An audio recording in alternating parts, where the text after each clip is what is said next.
Hi everyone, welcome back to the channel. In today's video, I will show you how to fix the Instagram error that says you can't send messages for X days. Now this usually happens due to the spam or the activity limits.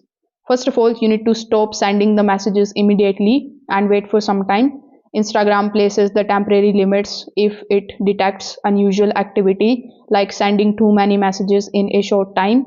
Next, you need to check if your account has any warnings. For that, you can just simply tap on your profile icon in the bottom right hand corner of the screen. After that, tap on the three lines of the top right hand corner. Once you are in the settings and privacy, simply go to the option of the account status.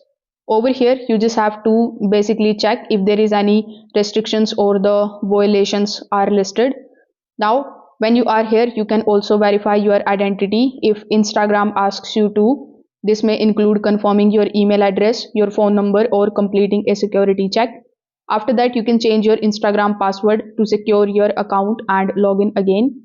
This can sometimes remove the temporary restrictions faster.